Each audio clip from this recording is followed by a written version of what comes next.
Hello, everyone, and welcome back to the Not So Scary Stories Horror Podcast. I hope you enjoyed our first story, The Devil's Voice. Tonight, we're changing things up a little. Instead of pure terror, we're bringing you something darker, something romantic, and something deeply cursed. So dim the lights, lock your doors, and prepare yourself for tonight's story. Date night. It was a cold Thursday evening. In late October, Savannah stood quietly in the kitchen of their beautiful suburban home, carefully plating dinner. The smell of garlic butter steak filled the air as rain tapped softly against the windows. Her husband, Charles, had just gotten off work. The front door creaked open.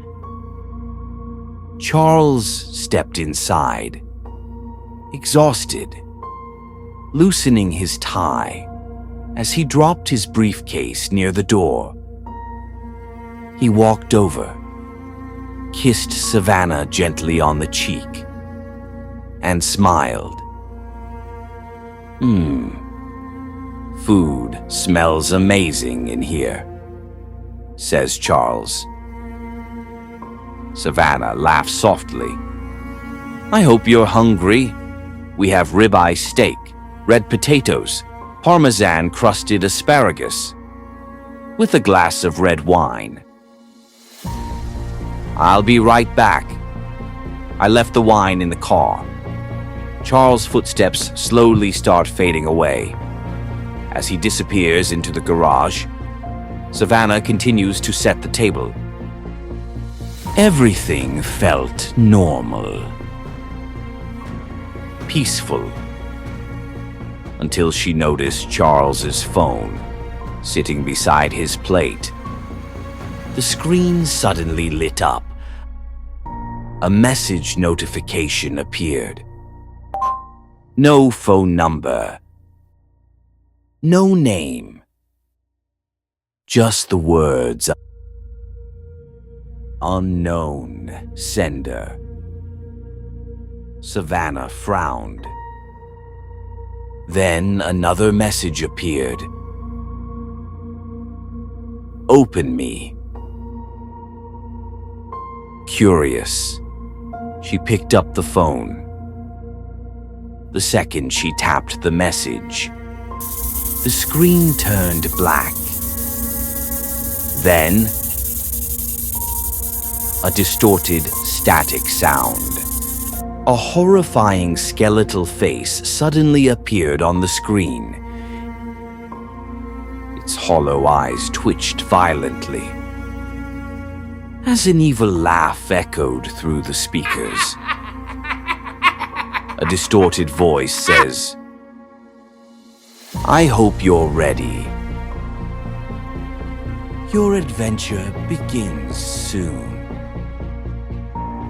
Savannah screamed and dropped the phone onto the floor. The phone crashes on the floor. At that exact moment, Charles walked back inside, carrying the wine bottle. He froze. Babe, what happened? Savannah pointed at the phone with shaking hands. Your phone? There was something on it. Charles picked it up. The screen was completely normal. No message. No face. Nothing. Then the skeletal face popped back up with an evil laugh. Charles suddenly laughed. It's probably from my co-worker, Eric. He set the wine down. I told him we've been looking for something different to do for date night. Savannah stared at him. A creepy skeleton face is part of date night. Charles grinned. Halloween's coming up, babe. He thought we'd enjoy it. Savannah still looked uneasy. So, what exactly is this game? Charles pulled up an article on his phone and handed it to her. As Savannah read, her expression slowly changed. Concern, confusion, fear. The article described an abandoned road just outside town. The street's called Dyer Lane. Charles continues to tell Savannah the story. Apparently, the place is surrounded by decades of horrifying stories. Back in the 1930s, witches were rumored to perform satanic rituals deep within the woods. Years later, the deaths began. There was a farmer killed by a drunk driver.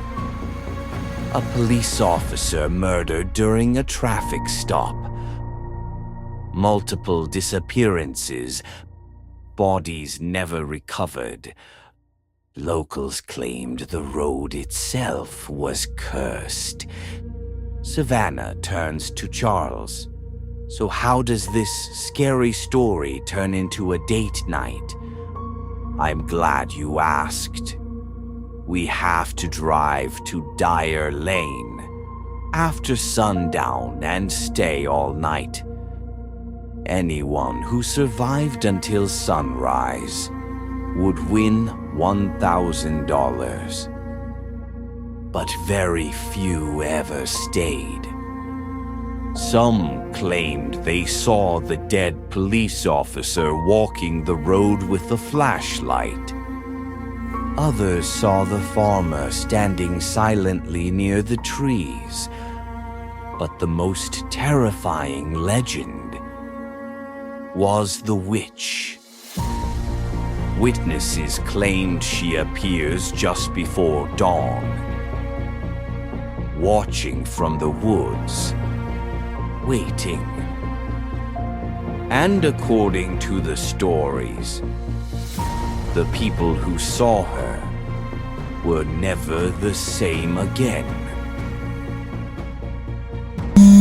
Savannah slowly lowered the phone. Charles, this isn't funny. Before he could answer, another notification echoed through the room.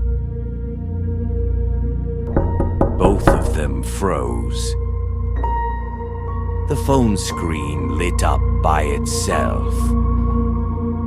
This time, a voice played instantly.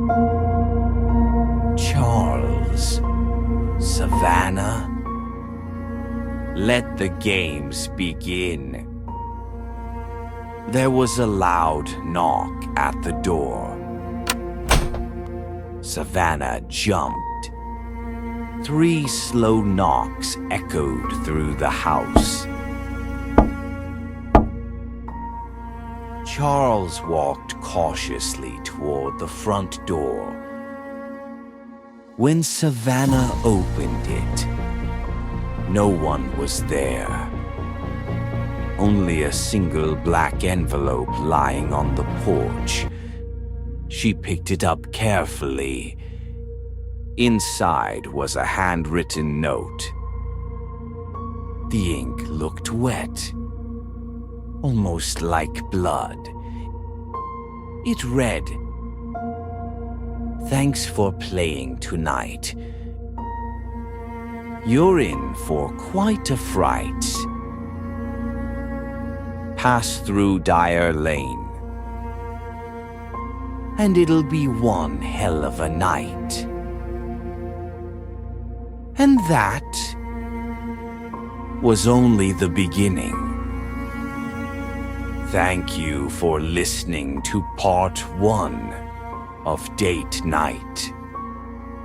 Next week, the real nightmare begins.